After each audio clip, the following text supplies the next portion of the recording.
കർത്താവായ യേശു ക്രിസ്തുവിനെ ഒരു മതസ്ഥാപകനായോ രക്തസാക്ഷിയായി പോലുമോ അംഗീകരിക്കുവാൻ എല്ലാവർക്കും സന്തോഷമാണ്, സമ്മതമാണ്.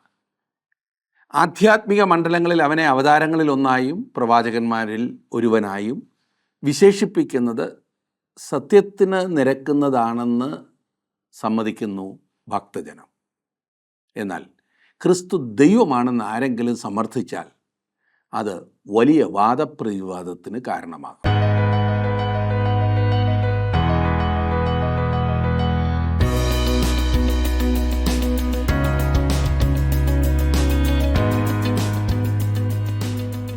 ജീവസന്ദേശത്തിൻ്റെ കേൾവിക്കാരോടുള്ള ഞങ്ങളുടെ സ്നേഹവും വന്ദനവും നന്ദിയും അറിയിക്കുന്നു. ക്രിസ്തുയേശുവിൻ്റെ മഹത്വം കൊണ്ട് നിറച്ചിരിക്കുന്ന കൊലോസി ലേഖനത്തിൻ്റെ 1-ാം അധ്യായമാണല്ലോ നമ്മൾ പഠിച്ചു തുടങ്ങിയത്.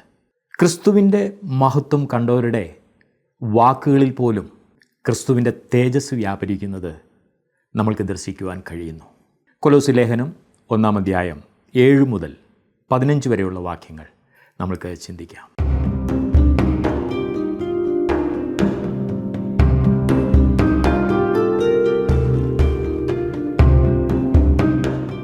ക്രിസ്തു ഒരു നല്ല ഗുരു എന്ന് പ്രസംഗിച്ചാൽ എല്ലാവർക്കും സന്തോഷമാണോ? അവനൊരു വിപ്ലവകാരിയായിരുന്നു എന്ന് പറയുമ്പോൾ പലർക്കും എന്തൊരു സന്തോഷമാണെന്നറിയാമോ? എൻ്റെ സംശയം, ക്രിസ്തുവിനെ നല്ല ഗുരുവായും മതസ്ഥാപകനായും പ്രവാചകനായും ഒരു അവതാരമായും എല്ലാം അംഗീകരിക്കുവാൻ തയ്യാറുള്ളവർ അവൻ ദൈവമാണെന്ന് പ്രസ്താവിച്ചതിനെ മാത്രം എന്തുകൊണ്ട് നിരസിക്കുന്നു, എതിർക്കുന്നു? ആ കാര്യത്തിൽ മാത്രം അവൻ കള്ളം പറയുമെന്നാണോ? അതൊരു വിരോധാഭാസം തന്നെയല്ലേ? ഇങ്ങനെ പൊതുജനത്തെ കുറ്റം പറയുന്നതിന് മുൻപ് അങ്ങനെ അവർ ചിന്തിക്കുവാനുള്ള കാരണം അറിയുന്നത് ഒരുപക്ഷെ നല്ലതായിരിക്കും. ഈ ഗുരുവെന്നും അവതാരമെന്നും വിപ്ലവകാരിയെന്നും പ്രവാചകനെന്നുമൊക്കെ പറഞ്ഞു വന്നിട്ടുള്ള ഒട്ടുമുക്കാലും ആളുകൾ വളരെയേറെ കള്ളവും വഞ്ചനയും കാട്ടിയിട്ടുള്ളതായിട്ടാണ് ചരിത്രത്തിൽ കാണുവാൻ സാധിക്കുന്നത്. അപ്പോൾ പിന്നെ ക്രിസ്തുവിനെ അതിൽ നിന്നും വ്യത്യസ്തമായി കാണുവാൻ അവനെക്കുറിച്ച് അധികം പഠിച്ചിട്ടില്ലാത്തവർക്ക് കഴിയുന്നില്ല എന്നതാണ് അതിൻ്റെ രഹസ്യം. ഇന്ന് നാം പഠിക്കുവാൻ പോകുന്ന ഭാഗത്ത് ക്രിസ്തുവിൻ്റെ ദൈവത്വത്തെക്കുറിച്ച് പറഞ്ഞിട്ടുള്ളതിൽ ശക്തമായ പ്രസ്താവനകളിൽ ഒന്ന് കാണുവാൻ കഴിയും. അവൻ ദൈവത്തോട് സമനായിരുന്നു എന്ന് മാത്രമല്ല, അവൻ ദൈവമാണ്. ഈ വിഷയത്തെക്കുറിച്ച് പൗലോസിന് പറയുവാനുള്ളത് നമുക്ക് കൂടുതലായി ഇന്ന് ചിന്തിക്കാവുന്നതാണ്. കൊലോസ് ലേഖനം 1-ാം അധ്യായത്തിൻ്റെ ആദ്യത്തെ 6 വാക്യങ്ങൾ നാം കഴിഞ്ഞ ക്ലാസ്സിൽ കണ്ടിരുന്നു. ഇന്ന് 7-ാം വാക്യം മുതൽ നമുക്ക് പഠിക്കാം. 7-ാം വാക്യം ഞാനൊന്ന് വായിക്കാം. കൊലോസിയർ 1:7. ഇങ്ങനെ നിങ്ങൾ ഞങ്ങളുടെ പ്രിയ സഹഭൃത്യനായ എപ്പഫ്രാസിനോട് പഠിച്ചിട്ടുണ്ടല്ലോ. കൊലോസിയയിലെ സഭയുടെ ശുശ്രൂഷകനായിരുന്നു എപ്പഫ്രാസ് എന്ന് കരുതാവുന്നതാണ്. ഞങ്ങളുടെ പ്രിയ സഹഭൃത്യനെന്നാണ് പൗലോസ് അവനെക്കുറിച്ച് പറയുന്നത്. മറ്റ് ശുശ്രൂഷകന്മാരെക്കുറിച്ച് പൗലോസിന് എത്രമാത്രം ആദരവും കരുതലും ഉണ്ടായിരുന്നു എന്ന് വ്യക്തമാക്കിയിരിക്കുന്നു. ദൈവവചനം പ്രസംഗിക്കുന്നവരെക്കുറിച്ച് എപ്പോഴും നല്ല അഭിപ്രായമാണ് പൗലോസിനുണ്ടായിരുന്നത്. കർത്താവായ യേശു പാപികളോട് വളരെ കരുണയുള്ളവനായിരുന്നു. ഓർക്കുന്നില്ലേ, വ്യഭിചാര കുറ്റത്തിൽ പിടിക്കപ്പെട്ട സ്ത്രീയെ കല്ലെറിഞ്ഞ് കൊന്നുകളയേണ്ടതിനായിരുന്നു എല്ലാവരും ചിന്തിച്ചത്. എന്നാൽ കർത്താവ് അവളോട് എത്രമാത്രം കരുണയുള്ളവനായിരുന്നു എന്ന് ശ്രദ്ധിക്കുക. യേശുവിൻ്റെ അടുക്കൽ കടന്നു വന്ന്, റബ്ബി, നീ ദൈവത്തിൻ്റെ അടുക്കൽ നിന്ന് ഉപദേഷ്ടാവായി വന്നിരിക്കുന്നു എന്ന് ഞങ്ങൾ അറിയുന്നു എന്ന് പറഞ്ഞ ആ സ്വയാഭിമാനക്കാരനായിരുന്ന നിക്കോദെമോസിനെ ശ്രദ്ധിക്കുക. പരീശന്മാരായ ഞങ്ങൾക്കറിവുണ്ട്, ഞങ്ങളുടെ അറിവ് ശരിയാണ് എന്നത്ര വാസ്തവത്തിൽ അയാൾ പറഞ്ഞത്.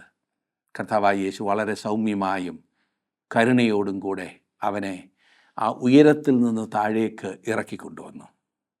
കർത്താവ് അവനുമായി ഇടപെട്ടു. അത് കഴിഞ്ഞപ്പോൾ അവൻ വെറും സാധാരണ മനുഷ്യനായി തീർന്നു. താനൊരു മഹാനാണെന്ന ഭാവമായിരുന്നു നിക്കോദിമോസിന് ആദ്യമുണ്ടായിരുന്നത്. എന്നാൽ അവൻ ആചാരാനുഷ്ഠാനങ്ങൾ പാലിക്കുക മാത്രം ചെയ്യുന്ന ഒരാളായിരുന്നു. യേശുക്രിസ്തു അവനോട് ഇടപെടുകയും ക്രൂശ് അവന് കാണിച്ചു കൊടുക്കുകയും ചെയ്തു. അങ്ങനെയുള്ള ആളുകളുമായി യേശു എത്ര ദയയോടെയാണ് വർത്തിച്ചത് എന്നോർക്കണം, എത്ര ക്ഷമയോടെ.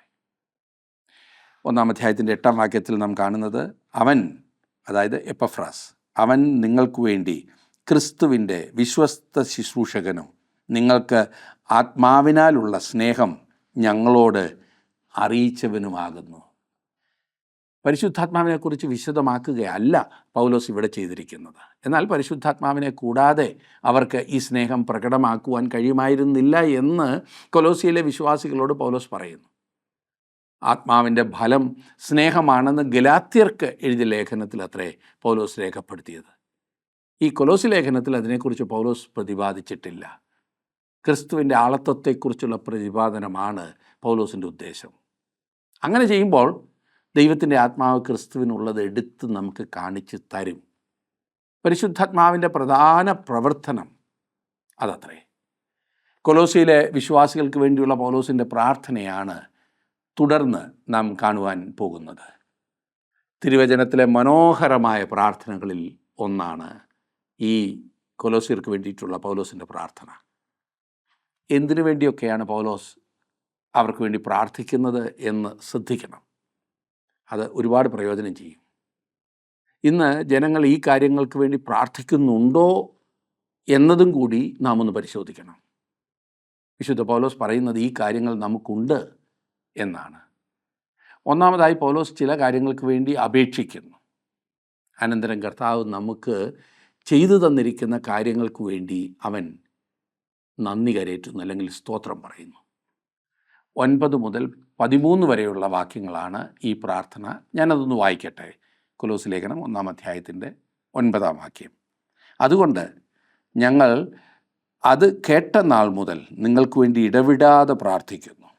നിങ്ങൾ പൂർണ്ണ പ്രസാദത്തിനായി കർത്താവിന് യോഗ്യമാകും വണ്ണം നടന്ന് ആത്മീയമായ സകല ജ്ഞാനത്തിലും വിവേകത്തിലും അവൻ്റെ ഇഷ്ടത്തിൻ്റെ പരിജ്ഞാനം കൊണ്ട് നിറഞ്ഞു വരേണം എന്നും സകല സൽപ്രവൃത്തിയിലും ഫലം കായ്ച്ച് ദൈവത്തെക്കുറിച്ചുള്ള പരിജ്ഞാനത്തിൽ വളരണമെന്നും സകല സഹിഷ്ണുതയ്ക്കും ദീർഘക്ഷമയ്ക്കുമായി അവൻ്റെ മഹത്വത്തിൻ്റെ വല്ലഭത്വത്തിന് ഒത്തവണ്ണം പൂർണ്ണ ശക്തിയോടെ ബലപ്പെടണമെന്നും വിശുദ്ധന്മാർക്ക് വെളിച്ചത്തിലുള്ള അവകാശത്തിനായി നമ്മെ പ്രാപ്തന്മാരാക്കുകയും നമ്മെ ഇരുട്ടിൻ്റെ അധികാരത്തിൽ നിന്ന് വിടുവിച്ച് തൻ്റെ സ്നേഹസ്വരൂപനായ പുത്രൻ്റെ രാജ്യത്തിലാക്കി വെക്കുകയും ചെയ്ത പിതാവിന് സന്തോഷത്തോടെ സ്തോത്രം ചെയ്യുന്നവരാകണമെന്നും അപേക്ഷിക്കുന്നു. കൊലോസിലെ വിശ്വാസികൾ സകല ജ്ഞാനം കൊണ്ടും നിറഞ്ഞു വരേണ്ടതിനായിട്ടാണ് പൗലോസ് ഒന്നാമതായി പ്രാർത്ഥിച്ചത്. കൊലോസിയിലുള്ള ജ്ഞാനവാദികളായ നോസ്റ്റിക്സ്, ആ ദുരുപദേശക്കാർ തങ്ങൾക്ക് ഏറ്റവും വലിയ ജ്ഞാനമുണ്ടെന്ന് അവകാശപ്പെട്ടിരുന്നു. എന്നാൽ നിങ്ങൾ സകല ജ്ഞാനം കൊണ്ട് നിറഞ്ഞു വരേണം, അതായത് ഉന്നതമായ ജ്ഞാനം, സൂപ്പർ വിസ്ഡം, അതുണ്ടാകണം എന്നാണ് പൗലോസ് അവർക്ക് വേണ്ടി പ്രാർത്ഥിച്ചത്. ദൈവഹിതത്തിൻ്റെ പരിജ്ഞാനം എന്നാണ് പൗലോസ് അതിനെക്കുറിച്ച് പറയുന്നത്. ഈ ജ്ഞാനം സകല ജ്ഞാനത്തിലും വിവേകത്തിലും ആയിരിക്കേണ്ടതാണ്. ഈ ചെറിയ ലേഖനത്തിൽ 6 പ്രാവശ്യം ജ്ഞാനത്തെക്കുറിച്ച് പറഞ്ഞിട്ടുണ്ട്. നാം ഇവിടെ നോക്കുമ്പോൾ ജ്ഞാനമെന്നത് ദീർഘദൃഷ്ടിയോടും വിമർശന ബുദ്ധിയോടും കൂടെ കാര്യം ഗ്രഹിക്കുന്നതാണ്. ദുരുപദേശക്കാരുടെ ജ്ഞാനമല്ല, ലോകത്തിൻ്റെ ജ്ഞാനവുമല്ല, ജഡികമായ ജ്ഞാനവുമല്ല. വിവേകം, കാര്യങ്ങളുടെ നിജസ്ഥിതി മനസ്സിലാക്കുവാനുള്ള കഴിവ് അഥവാ വിവേചനാപൂർവമായ ജ്ഞാനമാണ് പൗലോസ് ഇവിടെ പറയുന്നത്. ദൈവഹിതത്തിൽ അടങ്ങിയിരിക്കുന്ന യഥാർത്ഥ ജ്ഞാനത്തിലേക്ക് പരിശുദ്ധാത്മാവാണ് ഒരു വ്യക്തിയെ നടത്തുന്നത്. ഈ ജ്ഞാനവും വിവേകവും ആത്മീകമാണ്. കാരണം പരിശുദ്ധാത്മാവാണ് അത് പ്രദാനം ചെയ്യുന്നത്. വചനത്തിലൂടെയാണ് അത് നമുക്ക് ലഭിക്കുന്നത്. പൗലോസിൻ്റെ രണ്ടാമത്തെ അപേക്ഷ അവർ കർത്താവിനെ പ്രസാദിപ്പിക്കുന്നവരാകണമെന്നാണ്. അതായത് ഈ കൊലോസിലെ വിശ്വാസികൾ മനുഷ്യരെ പ്രീതിപ്പെടുത്തുന്നതിനായി അവരുടെ മുമ്പിൽ തലകുനിക്കുന്നവരായിരിക്കരുത് എന്നാണ് അർത്ഥം. മൂന്നാമതായി അവർ സകല സൽപ്രവൃത്തിയിലും ഫലം കായ്ക്കുന്നവരാകണം. അതത്രേ പൗലോസ് അപേക്ഷിക്കുന്നു. ഒരു വിശ്വാസി ഫലം കായ്ക്കുന്ന കൊമ്പാണ്. ക്രിസ്തു മുന്തിരി വള്ളിയും നാം ഫലം കായ്ക്കുന്ന കൊമ്പുകളാണ്. നാലാമതായി ദൈവത്തെക്കുറിച്ചുള്ള പരിജ്ഞാനത്തിൽ വളരണമെന്ന് പൗലോസ് പ്രാർത്ഥിക്കുന്നു. ഒരു വിശ്വാസി ഒരേ നിലയിൽ ഇരിക്കേണ്ടവളല്ല.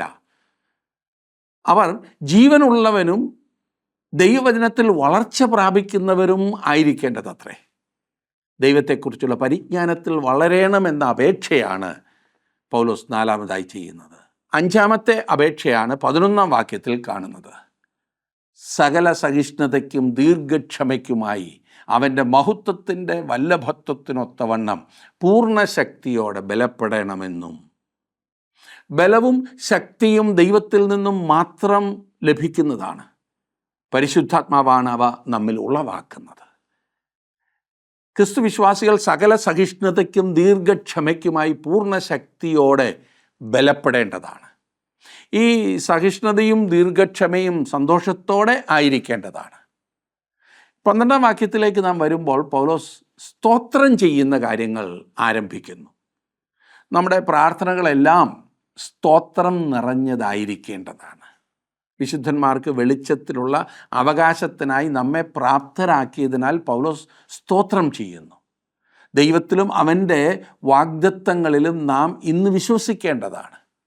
വിശുദ്ധന്മാർക്ക് വെളിച്ചത്തിലുള്ള അവകാശത്തിനായി നമ്മെ പ്രാപ്തരാക്കിയിരിക്കുന്നു എന്ന വാഗ്ദത്തത്തിൽ നാം മുറുകെ പിടിക്കേണ്ടതാണ്. നമ്മെ ഇരുട്ടിൻ്റെ അധികാരത്തിൽ നിന്ന് വിടുവിച്ച് തൻ്റെ സ്നേഹസ്വരൂപനായ പുത്രൻ്റെ രാജ്യത്തിൽ ആക്കി വയ്ക്കുകയും ചെയ്ത പിതാവിന് സന്തോഷത്തോടെ സ്തോത്രം ചെയ്യുന്നവനാകണം എന്നും അപേക്ഷിക്കുന്നു. നാം സാത്താൻ്റെ രാജ്യത്തിൽ നിന്നും വിടുതൽ പ്രാപിക്കുന്നതിനാൽ പൗലോസ് സ്തോത്രം ചെയ്യുന്നു. നാം അതിക്രമങ്ങളിലും പാപങ്ങളിലും മരിച്ചവരും ലോകത്തിൻ്റെ ഇഷ്ടപ്രകാരം പോകുന്നവരുമായിരുന്നു. എന്നാൽ ഇപ്പോൾ നാം ദൈവത്തിൻ്റെ സ്നേഹസ്വരൂപനായ പുത്രൻ്റെ രാജ്യത്തിലായിരിക്കുന്നു. ഇന്ന് ഈ ഭൂമിയിൽ ദൈവരാജ്യത്തിൻ്റെ അനുഭവം ഇതത്രേ. അല്ലാതെ നമുക്ക് ദൈവരാജ്യം ഉണ്ടാക്കാൻ സാധിക്കത്തില്ല. താങ്കളുടെ ഹൃദയത്തിൽ ക്രിസ്തുവിനെ രക്ഷിതാവും കർത്താവുമായി സ്വീകരിക്കുന്നതിൽ കൂടെ മാത്രമേ ഈ രാജ്യത്തിൻ്റെ ഭാഗമാകുവാൻ നമുക്ക് സാധിക്കൂ. അങ്ങനെ ചെയ്യുമ്പോൾ നിങ്ങൾ ദൈവത്തിൻ്റെ സ്നേഹസ്വരൂപനായ പുത്രൻ്റെ രാജ്യത്തിലായിത്തീരുന്നു.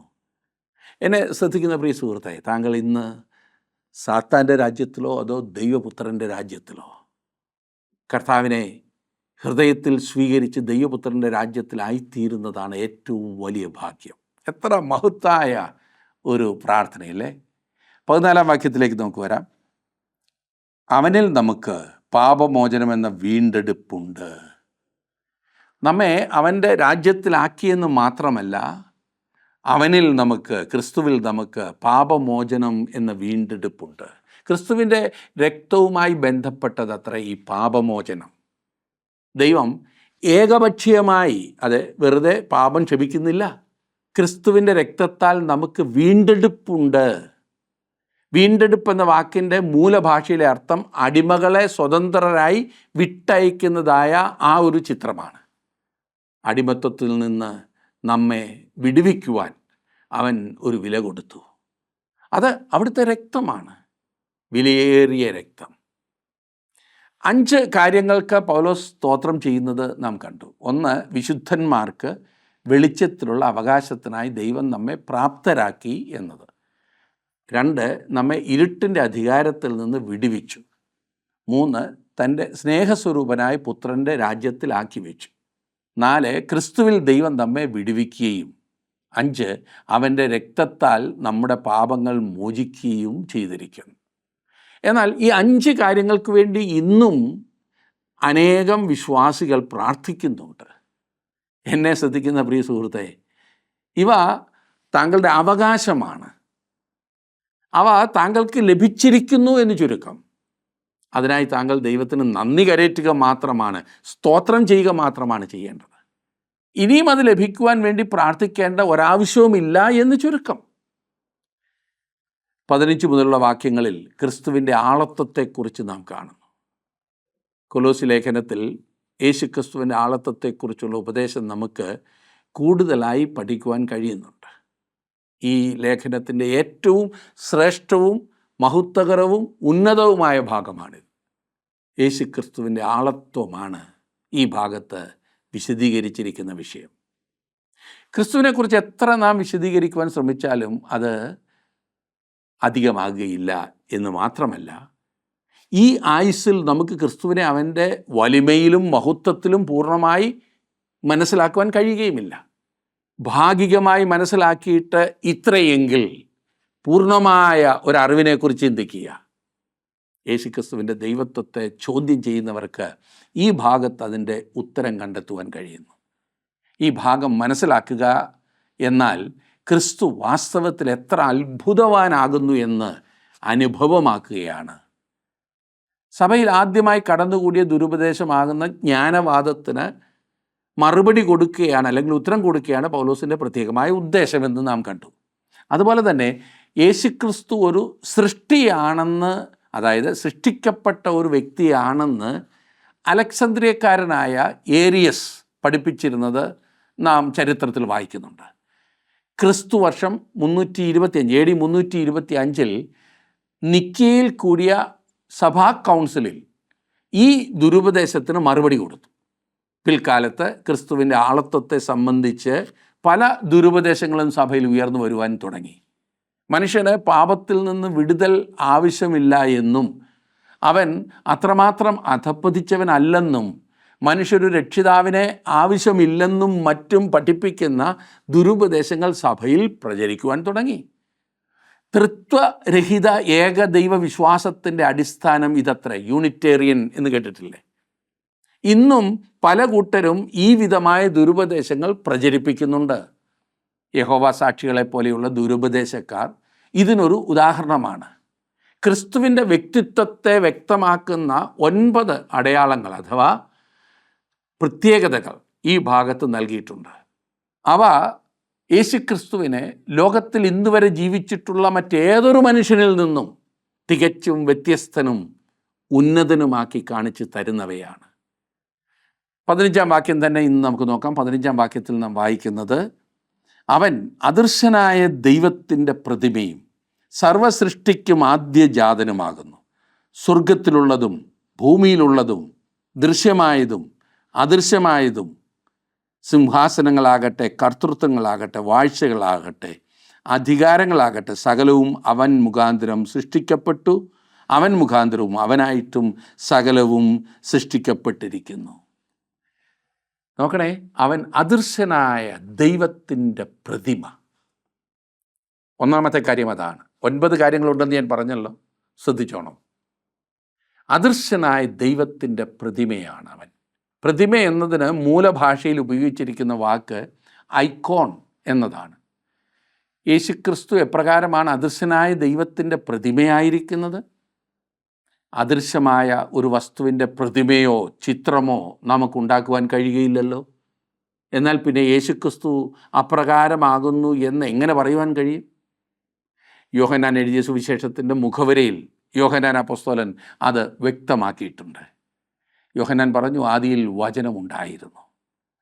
ആരംഭമില്ലാത്ത ഒരു തുടക്കത്തെക്കുറിച്ചാണ് യോഹന്നാൻ പറയുന്നത്. ക്രിസ്തുവിന് ആരംഭമില്ല. ആദിയിൽ വചനമുണ്ടായിരുന്നു, വചനം ദൈവത്തോടു കൂടെ ആയിരുന്നു, വചനം ദൈവമായിരുന്നു. തുടർന്ന് യോഹന്നാൻ ഇപ്രകാരം പറഞ്ഞിരിക്കുന്നു, വചനം ജഡമായി തീർന്നു എന്ന്. യോഹന്നാൻ എഴുതിയ സുവിശേഷത്തിൽ നമുക്ക് നൽകിയിരിക്കുന്ന ക്രിസ്തുമസ് സന്ദേശമാണ് ഈ വായിച്ചത്. അവൻ ജഡമായി തീർന്നു. അപ്രകാരമാണ് അവൻ അദൃശ്യനായ ദൈവത്തിൻ്റെ പ്രതിമയായി തീർന്നത്. അവൻ എങ്ങനെയാണ് അപ്രകാരമായിരിക്കുന്നത്? അവൻ ദൈവമായതിനാലാണ് അങ്ങനെ ആയിരിക്കുന്നത്. അവൻ ദൈവമല്ലായിരുന്നുവെങ്കിൽ അവൻ അദൃശ്യനായ ദൈവത്തിൻ്റെ പ്രതിമയായി തീരുവാൻ കഴിയുമായിരുന്നില്ല എന്നോർക്കണം. ഈ വിഷയം കൂടുതലായി ചിന്തിക്കേണ്ടത് തന്നെയാണ്. കാരണം ക്രിസ്തുവിൻ്റെ ദൈവത്വത്തെ നിഷേധിക്കുന്ന അനേകം ഗ്രൂപ്പുകൾ ഇന്ന് ഉയർന്നു വന്നിട്ടുണ്ട്. നമ്മുടെ ഭവനങ്ങളിലും മറ്റും കയറി ഇറങ്ങുന്ന ഈ കൂട്ടരോട് യേശുക്രിസ്തു ദൈവമാകുന്നു എന്ന് നിങ്ങൾ വിശ്വസിക്കുന്നുവോ എന്ന് മാത്രം ചോദിച്ചാൽ മതി. വിശ്വസിക്കുന്നില്ല എങ്കിൽ അവരോട് സംസാരിക്കുവാനോ തർക്കിക്കുവാനോ സമയം വെറുതെ കളയരുത്. കാരണം സത്യം അറിഞ്ഞിട്ടും അതിനെ തള്ളിക്കളയുന്നവരാണ് ഈ കൂട്ടർ. ഉറങ്ങുന്നവനെ ഉണർത്താം, ഉറക്കം നടിക്കുന്നവരെ ഉണർത്തുക പ്രയാസമുള്ള കാര്യമാണ്. അതെ, ക്രിസ്തു അദൃശ്യനായ ദൈവത്തിൻ്റെ പ്രതിമയാണ്. മനുഷ്യന് ദൈവത്തിൻ്റെ പ്രതിമയുണ്ടാക്കാം, എന്നാൽ അങ്ങനെ ചെയ്യുന്നതിനാൽ അക്ഷയനായ ദൈവത്തിൻ്റെ തേജസ്സിനെ വിരൂപമാക്കുക മാത്രമായിരിക്കും ആ മനുഷ്യർ ചെയ്യുന്നത് എന്ന് വിശുദ്ധ പൗലോസ് റോമാലേഖനത്തിൽ പറഞ്ഞിരിക്കുന്നു. എന്നാൽ ക്രിസ്തുവിൽ ദൈവ തേജസ് വിരൂപമാക്കപ്പെടുന്നില്ല, പിന്നെയോ സമ്പൂർണമായി വെളിപ്പെടുകയാണ്. പ്രതിമ എന്ന പദത്തിന് 2 അർത്ഥമുണ്ടെന്ന് ഒരു വ്യാഖ്യാതാവ് പറഞ്ഞിട്ടുണ്ട്. പ്രതിമ പ്രാതിനിധ്യവും വെളിപ്പാടും. മനുഷ്യാവതാരത്തിൽ പ്രതിമ ആയതല്ല, അനാദിയായി അങ്ങനെയാണ് ക്രിസ്തു. പ്രതിമ എന്ന് പറയുമ്പോൾ വെറും സാദൃശ്യം മാത്രമല്ല, തനിപ്പകർപ്പാണ്. മനുഷ്യരെന്ന നിലയിൽ 2 ആളുകൾ തമ്മിൽ സാമ്യമുണ്ട് എന്ന് നാം പറയുമ്പോൾ ഒരാൾ മറ്റേ ആളിൻ്റെ പ്രതിമയല്ല. എല്ലാ പ്രതിമയ്ക്കും സാമ്യമുണ്ട്, എന്നാൽ സാമ്യമുള്ളതെല്ലാം പ്രതിമയല്ല. 2 മുട്ടകൾ കാഴ്ചയിൽ ഒരുപോലെയാണല്ലോ, എന്നാൽ ഒന്ന് മറ്റേതിൽ നിന്നും ഉത്ഭവിക്കാത്തതിനാൽ പ്രതിമയെന്ന് പറയുവാൻ സാധ്യമല്ല. പ്രതിമയ്ക്ക് സാമ്യം മാത്രമല്ല, ഉത്ഭവം, പ്രാതിനിധ്യം എന്നീ വസ്തുതകളുമുണ്ട്. പ്രതിമ എന്ന വാക്കിൽ ക്രിസ്തുവിൻ്റെ അവതാരം ഉൾക്കൊള്ളുന്നില്ല. ദൈവത്വത്തിലെ നിത്യബന്ധമാണത്. മനുഷ്യാവതാരത്തിന് മുൻപേ അവൻ ദൈവപ്രതിമയായിരുന്നു എന്നാണ് നാം വായിച്ചത്. 2ാമത്തെ സവിശേഷത കൂടെ ഞാൻ പറയാം. അവൻ സർവസൃഷ്ടിക്കും ആദ്യജാതനാകുന്നു എന്നതത്രേ. ക്രിസ്തുവിന് ദൈവത്തോടുള്ള, അതെ, പിതാവായ ദൈവത്തോടുള്ള ബന്ധത്തെയും തൃത്വത്തിൽ അവനുള്ള സ്ഥാനത്തെയുമാണ് ഇത് വ്യക്തമാക്കുന്നത്. ദൈവം നിത്യനായ പിതാവാണ്, പുത്രൻ നിത്യനായ പുത്രനുമാണ്. ഒരു പുത്രൻ്റെ സ്ഥാനമാണ് തൃത്വത്തിൽ യേശുക്രിസ്തുവിനുള്ളത്. ആദ്യജാതൻ എന്ന് പറഞ്ഞിരിക്കുന്നതിൽ സകല സൃഷ്ടിക്കും മുമ്പിലായി അവനുള്ള 1ാം സ്ഥാനമാണ് ചൂണ്ടിക്കാണിക്കുന്നത്. സകല സൃഷ്ടിക്കും തലയായവൻ എന്നതിൽ നിന്നും അവൻ ആദ്യം ജനിച്ചു എന്ന അർത്ഥമല്ല ഉള്ളത്. ആദ്യജാതൻ എന്നതിൽ നിന്നും തിരുവചനം എന്താണ് അർത്ഥമാക്കുന്നത് എന്ന കാര്യം നാം മനസ്സിലാക്കേണ്ടതാണ്. യേശുക്രിസ്തുവിൻ്റെ ആരംഭം ബേത്ലഹേമിൽ ആണെന്ന് തിരുവചനത്തിൽ ഒരിടത്തും പഠിപ്പിക്കുന്നില്ല. അവൻ ബേത്ലഹേമിൽ ജനിക്കുമെന്നും എന്നാൽ അവൻ്റെ ഉത്ഭവം പണ്ടേ ഉള്ളതും പുരാതനമായതും തന്നെ എന്ന് മീഖാ പ്രവചനം 5-ാം അധ്യായത്തിൻ്റെ 2-ാം വാക്യത്തിൽ പറഞ്ഞിട്ടുണ്ട്. ഇനിയും യെശയ്യാ പ്രവചനം 9-ാം അധ്യായത്തിൻ്റെ 6-ാം വാക്യത്തിൽ നാം വായിക്കുന്നത് നമുക്കൊരു ശിശു ജനിച്ചിരിക്കുന്നു, എന്നാൽ തൊട്ടുപുറകെ പറയുന്നു നമുക്കൊരു മകൻ നൽകപ്പെട്ടിരിക്കുന്നു. ശിശു ജനിച്ചിരിക്കുന്നു, എന്നാൽ മകൻ നൽകപ്പെട്ടിരിക്കുകയാണ്. അവൻ നിത്യതയിൽ നിന്ന് വന്ന് മനുഷ്യത്വം തൻ്റെ മേൽ എടുക്കുകയാണ് ചെയ്തത്. അന്നത്തെ ഒരു തത്വജ്ഞാനത്തെയാണ് പൗലോസ് കൈകാര്യം ചെയ്യുന്നത് എന്ന് ഞാൻ പറഞ്ഞല്ലോ. ദൈവം തൻ്റെ കീഴിലൊരു സൃഷ്ടിയെ ഉണ്ടാക്കിയെന്നും ആ സൃഷ്ടി അതിനേക്കാൾ വേറൊന്നിനെ സൃഷ്ടിച്ചു എന്നും പിന്നീട് അതിനേക്കാൾ അല്പം കൂടെ വേറൊന്നിനെ സൃഷ്ടിച്ചു എന്ന്, അങ്ങനെയാണ് അത് പഠിപ്പിക്കുന്നത് തത്വജ്ഞാനം. അങ്ങനെ ഈ പടി താണ് വന്ന് അഖിലാണ്ടത്തെ സൃഷ്ടിച്ച ഒരു സൃഷ്ടിയിൽ അവസാനം അത് ചെന്നെത്തുന്നു. ഈ സൃഷ്ടികളിൽ ഒന്നാണ് യേശു എന്നത്രേ ഈ പറഞ്ഞ തത്വജ്ഞാനം പഠിപ്പിച്ചത്. ഇത് ജ്ഞാനവാദികളുടെ ഒരു ഭാഗമായിരുന്നു. പൗലോസ് അതിന് മറുപടി കൊടുക്കുകയാണ് ചെയ്യുന്നത്. യേശു ക്രിസ്തു സർവസൃഷ്ടിക്കും ആദ്യജാതനാണെന്ന് പൗലോസ് പറയുന്നു. അതായത് സകല സൃഷ്ടിയുടെയും പിന്നിൽ യേശു ക്രിസ്തു ഉണ്ട് എന്നർത്ഥം. സകല സൃഷ്ടിക്കും മുമ്പ് എന്നാണ് വാസ്തവത്തിൽ ഇവിടെ അർത്ഥം വരുന്നത്. അവൻ സൃഷ്ടിപ്പിൽ കൂടി ജനിച്ചവനല്ല, 2000 വർഷങ്ങൾക്ക് മുൻപ് ജഡമായി ഭൂമിയിൽ വന്നവനാണ്. ഏതൊരു സൃഷ്ടിക്കും മുമ്പേ അവൻ ഉണ്ടായിരുന്നു. അതുകൊണ്ടാണ് യോഹന്നാൻ എഴുതുമ്പോൾ 1-ാം അധ്യായത്തിൻ്റെ 1 മുതൽ 3 വരെയുള്ള വാക്യങ്ങളിൽ ആദിയിൽ വചനമുണ്ടായിരുന്നു, വചനം ദൈവത്തോടു കൂടെയായിരുന്നു, വചനം ദൈവമായിരുന്നു, അവൻ ആദിയിൽ ദൈവത്തോടു കൂടെയായിരുന്നു, സകലവും അവൻ മുഖാന്തരം ഉളവായതൊന്നും അവനെ കൂടാതെ ഉളവായതല്ല എന്ന് പറഞ്ഞിരിക്കുന്നത്. പിതാവായ ദൈവം നിത്യനായ പിതാവാണ്, പുത്രനായ ദൈവം നിത്യനായ പുത്രനാണ്. ക്രിസ്തു സൃഷ്ടിക്കപ്പെട്ടതായ ഒരു സമയമില്ല. യേശുക്രിസ്തുവിനെ തിരുവചനത്തിൻ്റെ പല ഭാഗങ്ങളിലും ആദ്യജാതനെന്ന് വിളിച്ചിട്ടുണ്ട്. സർവസൃഷ്ടിക്കും ആദ്യജാതനെന്ന് പറയുന്നവനെക്കുറിച്ച് നാം വായിക്കുന്നു. മരിച്ചവരിൽ നിന്നുള്ള ആദ്യജാതൻ എന്ന് യേശുക്രിസ്തുവിനെക്കുറിച്ച് പറഞ്ഞിട്ടുണ്ട്. ഏകജാതനെന്നും യേശുക്രിസ്തുവിനെക്കുറിച്ച് പറഞ്ഞിട്ടുണ്ട്. ഈ അധ്യായത്തിൻ്റെ 18-ാം വാക്യത്തിൽ യേശുവിനെ മരിച്ചവരുടെ ഇടയിൽ നിന്നുള്ള ആദ്യജാതൻ എന്ന് വിളിച്ചിട്ടുണ്ട്. സങ്കീർത്തനക്കാരൻ ഇപ്രകാരം പറഞ്ഞിട്ടുണ്ട്, ഞാൻ ഒരു നിർണയം പ്രസ്താവിക്കുന്നു, യഹോവ എന്നോട് അരുളി ചെയ്തത്, നീ എൻ്റെ പുത്രൻ, ഇന്ന് ഞാൻ നിന്നെ ജനിപ്പിച്ചിരിക്കുന്നു. 2-ാം സങ്കീർത്തനത്തിൻ്റെ 7-ാം വാക്യമാണ് ഞാൻ വായിച്ചത്. അന്ത്യോക്യയിലെ പിസിദ്യയിൽ വെച്ച പൗലോസിൻ്റെ പ്രസംഗത്തിൽ ഈ ആശയം കൂടുതൽ അവൻ വ്യക്തമാക്കുന്നുണ്ട്. ദൈവം പിതാക്കന്മാരോട് ചെയ്ത വാഗ്ദത്തം യേശുവിനെ ഉയർത്തെഴുന്നേൽപ്പിച്ചതിനാൽ മക്കൾക്ക് നിവർത്തിച്ചിരിക്കുന്നു എന്ന് ഞാൻ നിങ്ങളോട് സുവിശേഷിക്കുന്നു. നീ എൻ്റെ പുത്രൻ, ഇന്ന് ഞാൻ നിന്നെ ജനിപ്പിച്ചു എന്ന് 2-ാം സങ്കീർത്തനത്തിൽ എഴുതിയിരിക്കുന്നുവല്ലോ. യേശു ക്രിസ്തുവിനെ സർവ്വസൃഷ്ടിക്കും ആദ്യജാതനെന്ന് വിളിച്ചിരിക്കുന്നതിൽ നിന്നും അവൻ്റെ ബേത്ലഹേമിലെ ജനനത്തെ അല്ല സൂചിപ്പിക്കുന്നത്. സ്ഥാനത്തിൽ അവന് മുൻഗണന ഉണ്ട് എന്നാണ് അതിൽ നിന്നും അർത്ഥമാക്കുന്നത്. അവൻ്റെ ആരംഭവുമായി ഇതിന് യാതൊരു ബന്ധവുമില്ല. ഞാൻ അവനെ ആദ്യജാതനും ഭൂരാജാക്കന്മാരിൽ ശ്രേഷ്ഠനുമാക്കും എന്ന് 89-ാം സങ്കീർത്തനത്തിൻ്റെ 27-ാം വാക്യത്തിൽ പറഞ്ഞിട്ടുണ്ട്. നിത്യനായ പുത്രൻ എന്ന നിലയിൽ സകല സൃഷ്ടിയിലും മുൻഗണന യേശുക്രിസ്തുവിനുണ്ട് എന്ന കാര്യം ഇവിടെ വ്യക്തമാക്കിയിരിക്കുകയത്രേ ചെയ്യുന്നത്.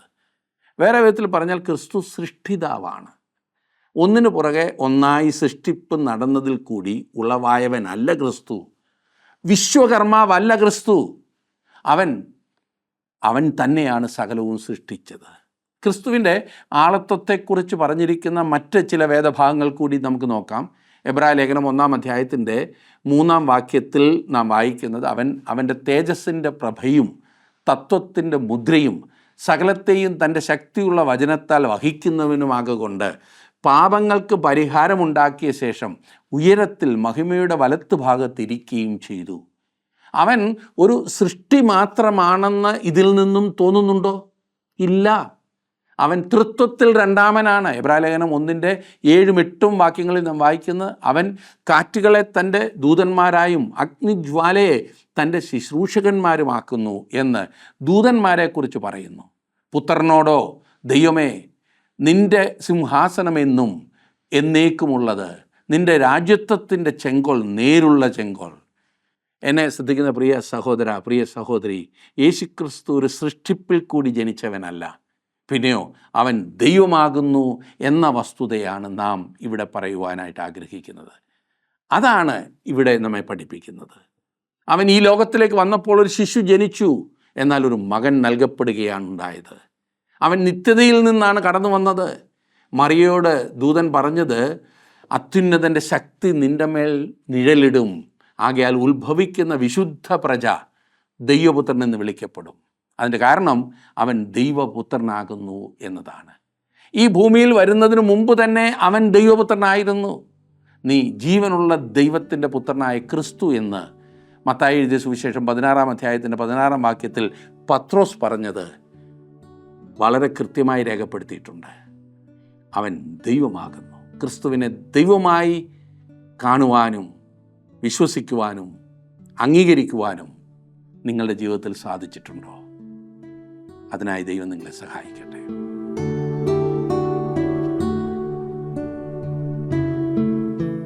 ഫിലിപ്പിൻ്റെ കൈസരയിൽ വെച്ച് ക്രിസ്തു തൻ്റെ ശിഷ്യന്മാരോട് ജനങ്ങൾ മനുഷ്യപുത്രനെ ആരെന്ന് പറയുന്നു എന്ന് ചോദിച്ചു. ജനങ്ങൾ പറയുന്ന പല പേരുകൾ ശിഷ്യന്മാർ കർത്താവിനോട് പറഞ്ഞു. എങ്കിലും നിങ്ങൾ എന്നെ ആരെന്ന് പറയുന്നു എന്നുള്ളതായിരുന്നു കർത്താവിനറിയേണ്ടത്. ഇന്ന് നമ്മളിൽ നിന്നും കർത്താവ് കേൾക്കുവാൻ ആഗ്രഹിക്കുന്നത് അതേ ചോദ്യത്തിൻ്റെ മറുപടിയാണ്. നിങ്ങൾക്ക് ഞാൻ ആരാകുന്നു? ക്രിസ്തുവിനെ അവിടുന്ന് ആയിരിക്കുന്നത് പോലെ തിരിച്ചറിയുവാൻ കഴിയുന്നില്ല എങ്കിൽ അത് നമ്മുടെ ജീവിതത്തിൽ ഒരു വലിയ നഷ്ടമായിരിക്കും. ക്രിസ്തു പറഞ്ഞു, എൻ്റെ പിതാവ് സകലവും എങ്കിൽ ഭരമേൽപ്പിച്ചിരിക്കുന്നു. പുത്രൻ ഇന്നവനെന്ന് പിതാവല്ലാതെ ആരും അറിയുന്നില്ല. പിതാവ് ഇന്നവനെന്ന് പുത്രനും പുത്രൻ വെളിപ്പെടുത്തി കൊടുക്കുവാൻ ഇച്ഛിക്കുന്നവനുമല്ലാതെ ആരും അറിയുന്നതുമില്ല. ജഡരക്തങ്ങൾക്ക് അപ്രാപ്യമായ ദൈവത്തിൻ്റെ മഹത്വം ദർശിക്കുവാൻ കർത്താവ് നമ്മെ ഓരോരുത്തരെയും സഹായിക്കുമാറാകട്ടെ.